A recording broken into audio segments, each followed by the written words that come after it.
Brought to you by TechnoSpark 20 series smartphones.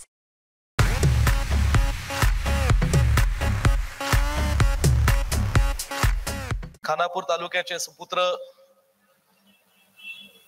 पैलवान चंद्रहारजी पाटील यांच्या प्रचाराच्या निमित्ताने आज सांगली शहरामध्ये या भव्य सभेला मार्गदर्शन करण्याकरता उपस्थित असणारे महाराष्ट्राचे ज्येष्ठ नेते, खऱ्या अर्थाने मराठी माणसाकरता, मराठी अस्मितेकरता छत्रपती शिवाजी महाराजांच्या विचारांचा वारसा घेऊन आज जे संघर्ष करत आहेत ते शिवसेना पक्षाचे नेते, महाराष्ट्राचे माजी मुख्यमंत्री आदरणीय उद्धव बाळासाहेबजी ठाकरे साहेब, इथे उपस्थित असणारे व्यासपीठावरील सर्वच मान्यवर, काँग्रेस, राष्ट्रवादी काँग्रेस पक्ष, शिवसेनेचे सर्व पदाधिकारी, मोठ्या संख्येने आज इथे उपस्थित असणारे सांगली शहरातील व सांगली जिल्ह्यातील तमाम नागरिक, ज्येष्ठ वडीलधारी, मोठ्या संख्येने उपस्थित असणाऱ्या आमच्या माता भगिनी, सर्व तिन्ही पक्षांचे कार्यकर्ते, वृत्तवाहिन्यांचे प्रतिनिधी आणि उपस्थित पत्रकार बंधू भगिनींनो, आज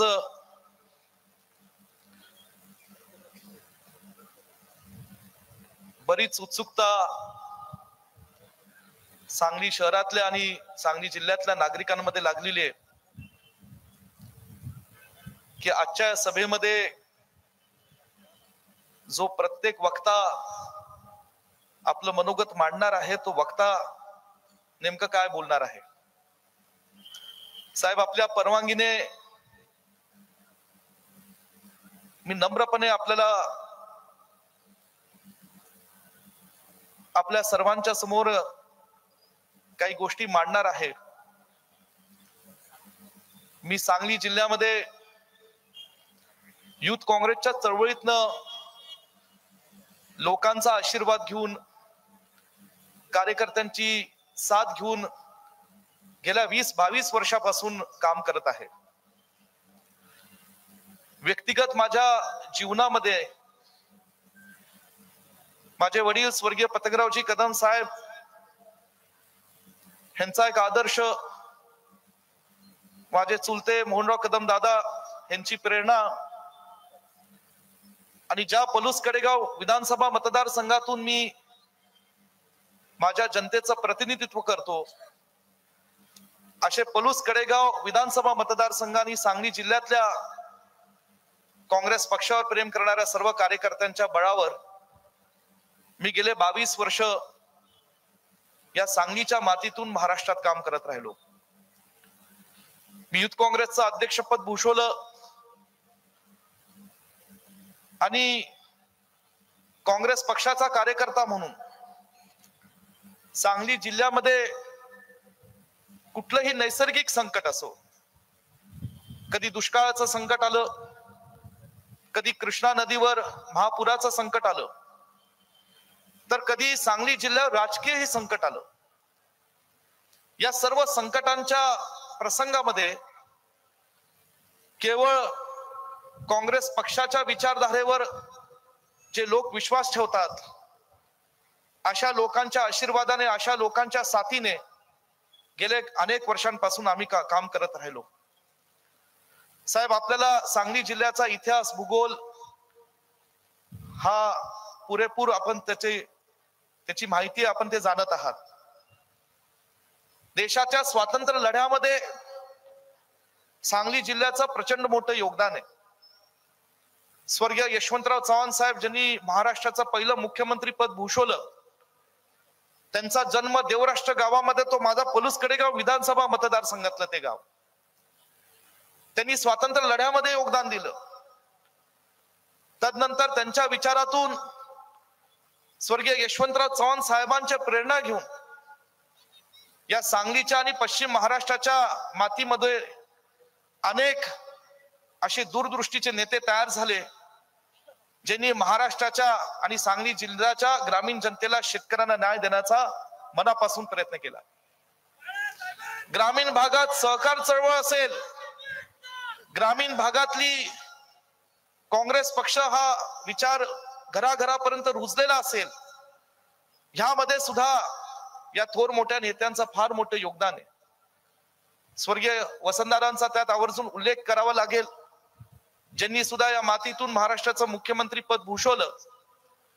परंतु तदनंतरच्या काळात जेव्हा देशात आणि महाराष्ट्रात काही राजकीय घडामोडी घडत होत्या, त्यांचा आणि काँग्रेस पक्षातल्या अनेक नेत्यांचा, स्वर्गीय राजाराम बापू असतील, ह्यांचा सुद्धा आदर्श डोळ्यासमोर ठेवून एक नवीन पिढी महाराष्ट्र सांगली जिल्ह्याच्या राजकारणात तयार झाली. स्वर्गीय विलासरावजी देशमुख, स्वर्गीय शिवाजीराव देशमुख साहेब असतील आणि आदरणीय स्वर्गीय पतंगरावजी कदम साहेब असतील, ही अशी काही मंडळी तयार झाली ज्यांनी ज्या वेळेस काँग्रेस पक्षाला कुठल्या आव्हानाला सामोरे जावं लागलं, त्या वेळेस या सगळ्या मंडळींनी खंबीरपणे जिल्ह्याची, काँग्रेस पक्षाची जबाबदारी सांभाळली आणि या जिल्ह्यातून पुन्हा महाराष्ट्रामध्ये काँग्रेस पक्षाचं पाठराखण करण्याची एक महत्वपूर्ण जबाबदारी, कामगिरी पार पाडली. 99ला जेव्हा काँग्रेस राष्ट्रवादीची फाटाफूट झाली, तेव्हा 9 आमदारांपैकी 7 आमदारांना निवडून आणण्याचं काम स्वर्गीय पतंगरावजी कदम साहेबांनी अत्यंत ताकदीने या सांगली जिल्ह्याच्या जनतेच्या आशीर्वादातनं साथीने केलेलं होतं. साहेब, स्वातंत्र्य लढ्यामध्ये जशी काँग्रेस पक्षाच्या विचाराची माणसं काम करत होती, तशी ज्ञात अज्ञात अनेक मंडळ होती. क्रांतिसिंह नाना पाटील होते, आदरणीय प्रबोधनकार ठाकरे साहेबांचा सुद्धा उल्लेख करता येईल. संयुक्त महाराष्ट्राच्या चळवळीत सुद्धा त्यांचं प्रचंड मोठं योगदान होतं. हे महाराष्ट्रात इतिहासात त्याचं सुवर्ण अक्षरात नोंद झालेली आहे.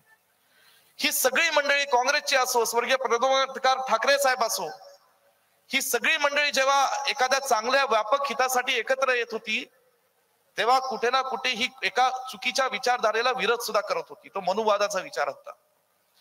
साहेब, मला आठवतं साहेबांचे, प्रबोधनकार ठाकरे साहेबांचं लिखाण मी सुद्धा वाचलेलं आहे आणि त्यांच्या लिखाणातून जे काय आम्ही पाहिलं, वाचलं, शिकलो, त्यातून महाराष्ट्राच्या हितासाठी अनेक काही आम्हाला भविष्यात करण्यासारखं आहे. साहेब, हा सांगली जिल्ह्याचा इतिहास मांडत असताना गेल्या 5 वर्षामध्ये थोडा आमच्या सांगली जिल्ह्यामध्ये थोडे आघात झाले. एक एक करून आमच्या जिल्ह्यातले अनेक मोठे नेते ही या ठिकाणी दुःखद त्यांची निधनं झाली, त्यातनं आमच्यातनं निघून गेले.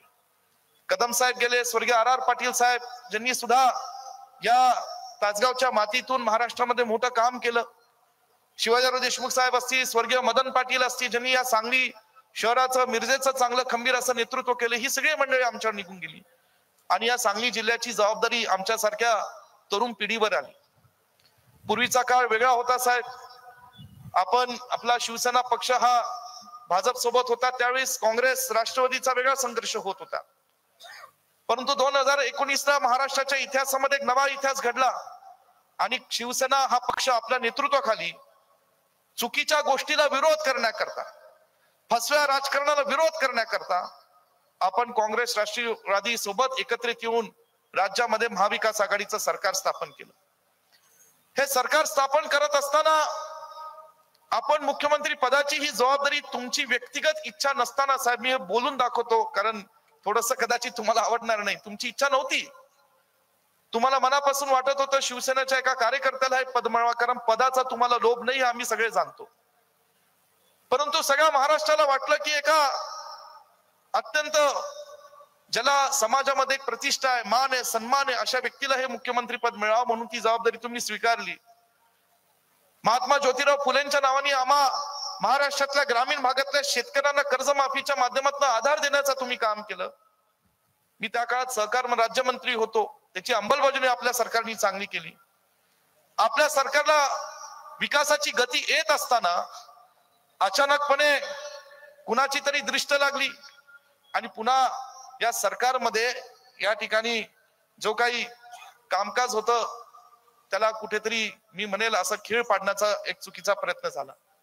कोरोनाच्या काळामध्ये आपल्या नेतृत्वाखाली जे सरकारने काम केलं, आम्हाला सातत्याने कॅबिनेटच्या मीटिंग मध्ये सांगत होता, अधिकाऱ्यांना सांगत होता की विकास कदाचित आज ना उद्या होऊ शकेल, पण ज्या माणसांनी, ज्या मराठी लोकांनी आपल्याला आशीर्वाद दिला, सरकार चालवण्याची जबाबदारी दिली, त्या मराठी लोकांच्या, त्या माणसांची या ठिकाणी आरोग्य सेवा करणं कोरोनाच्या काळात, त्यांच्या प्राण्याचं संरक्षण करणं त्या काळात, ही आपली नैतिक जबाबदारी आहे आणि ती आपण आदरणीय उद्धव साहेब अत्यंत समर्थपणे पार पाडली. हे महाराष्ट्राला त्या ठिकाणी आम्ही सगळेजण साक्षीदार आहोत.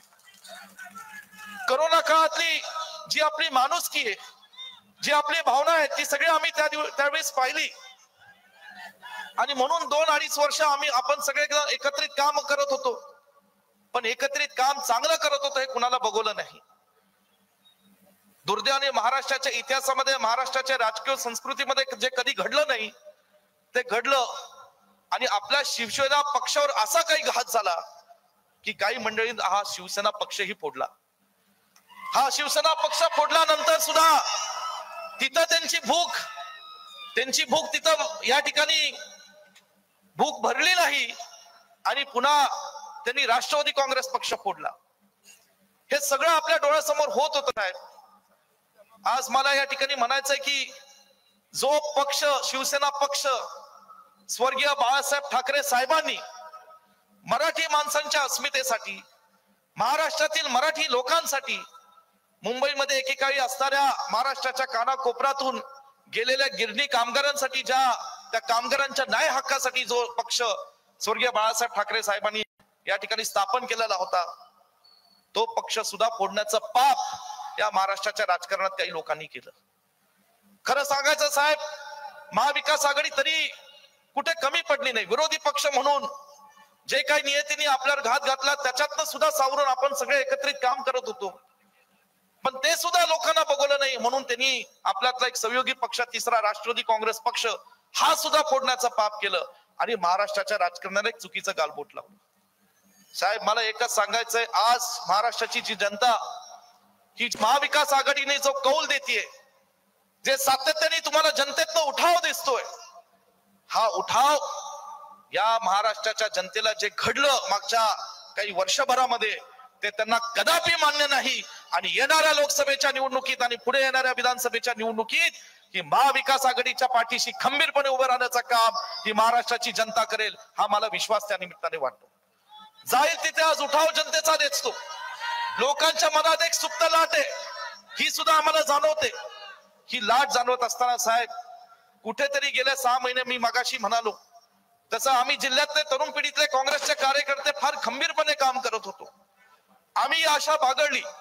लोकशाहीमध्ये प्रत्येक जण आपापल्या मतदारसंघात, आपल्या जिल्ह्यात, आपल्या क्षेत्रात काम करत असताना प्रत्येकाला वाटत असतं आम्हाला आमचा न्याय मिळावा, हक्क मिळावा आणि म्हणून ही जागा काँग्रेस पक्षाला मिळावी म्हणून आम्ही लढत होतो. आमचा तो अधिकार होता आमच्या पक्षश्रेष्ठींकडे की ही जागा काँग्रेस पक्षाला मिळावी, या ठिकाणी आम्ही ते मांडत होतो. दुर्दैवाने या ठिकाणी महाविकास आघाडीच्या वरिष्ठ पातळीवर त्या चर्चेतनं शेवटपर्यंत ही भूमिका घेऊन या ठिकाणी ती जागा आम्हाला मिळाली नाही. जे काय राज्य पातळीवर झालं असेल त्यात काही गैरसमज झाले असतील. मला काँग्रेस पक्षाच्या वरिष्ठ नेत्यांनी आशा दाखवली की विश्वजित, ही जागा मांडण्याकरता तू शेवटपर्यंत प्रयत्न करत राहा, आम्ही प्रयत्न करत राहतो. आणि म्हणून हे सगळं थोडंसं गेल्या महिन्याभरात, 2-3 महिन्याभरात हे वातावरण तापलं. साहेब, आज मला एवढंच सांगायचंय, ठीक आहे, आपण चंद्ररावजी पाटील, एक शेतकऱ्याचा मुलगा, एक पैलवान क्षेत्रातला एक तरुण कार्यकर्ता, त्याला पक्षात घेतलं, त्याला उमेदवारी दिली. परंतु कुस्तीचं फड वेगळं असतं, राजकारणातलं फड वेगळं असतं. आणि सांगली जिल्ह्यातलं या ठिकाणी राजकीय फड असं आहे की इथं तयार असलेले मल्लच या ठिकाणी यशस्वी होतात. आणि म्हणून आपल्याला सांगायचंय की तुम्ही या ठिकाणी महाविकास आघाडीची जबाबदारी म्हणून आज तुम्ही आमच्यावर जे काही विश्वासाने दिलेले आहे, यामध्ये तिन्ही पक्ष, फक्त काँग्रेस नाही, राष्ट्रवादी काँग्रेस पक्षाचे सर्व कार्यकर्ते सुद्धा मला खात्री आहे महाविकास आघाडीचा धर्म करून या ठिकाणी पार पाडतील. साहेब, मला एवढंच सांगायचं आहे की आज जेव्हा काँग्रेस पक्षाचा कार्यकर्ता म्हणून मी माझ्या भावना मांडत होतो, मला माहिती आहे 2च मिनिटात मला संपवायचं आहे, परंतु लोकांच्याही काय भावना आहेत आणि त्या या ठिकाणी मांडणं साहेब आवश्यक आहे. मी जेव्हा मांडत होतो तेव्हा मला माहिती आहे की महाविकास आघाडीच्या ज्या काही अडचणी असतील, जागा वाटप असतील, तुम्ही विदर्भात 1-2 जागा काँग्रेस पक्षाने द्या, सगळ्या गोष्टींची आमच्या कल्पना आहेत, वरिष्ठ नेत्यांना कल्पना आहे. परंतु कुठेतरी आम्हाला तळमळ मनामध्ये होती की यंदा आम्हाला ही जागा लढवायला हवी होती. तरी सुद्धा साहेब, हा निर्णय महाविकास आघाडीचा आता आम्ही मान्य करतोय. जे काय आम्हाला राहिलेल्या कमी दिवसांमध्ये जेवढं शक्य असेल तेवढा लोकांपर्यंत पोहोचण्याचा आम्ही प्रयत्न करतोय. उमेदवारांनी त्याच्या पद्धतीने कष्ट घ्यायला हवे, मित्र पक्षाने सुद्धा त्यांच्या पद्धतीने त्यांचे कार्यकर्ते कामाला लावायला हवे, हे सगळं मान्य आहे. साहेब एवढंच सांगतो की महाराष्ट्राचा तुमच्याकडे बघण्याचा दृष्टिकोन वेगळा आहे. आज शरद पवार साहेबांवर सुद्धा जो घात झालेला आहे त्याच्या बाबतीत एक मोठी सहानुभूती लोकांमध्ये. आज आमचे नेते राहुलजी गांधींनी जी भारत जोडो यात्रा 3,500 किलोमीटरची काढली, त्याच्या बाबतीत लोकांची आस्था आणि त्याच्या बाबतीतलं राहुलजींच्या बाबतीतलं एक आकर्षण वेगळं आहे. आणि आज तुमच्याकडे सुद्धा महाराष्ट्राचा एक वाघ म्हणून या ठिकाणी पाहण्याची आज जे लोकांचा दृष्टिकोन आहे. पण जसे तुम्ही वाघ आहात साहेब, तसे सांगली जिल्ह्यातले आम्ही सुद्धा वाघ आहोत, एवढंच मला सांगायचंय. आणि वाघ म्हणून जे काय आम्हाला या ठिकाणी महाविकास आघाडीचा धर्म पाळायचा आहे तो पाळण्याचा निश्चितपणे प्रयत्न करू आणि ते केला जाईल, ते कृतीमध्ये दिला जाईल, एवढंच तुम्हाला प्रामाणिकपणे सांगतो आणि माझे 2 शब्द इथंच थांबवतो. जय हिंद, जय महाराष्ट्र.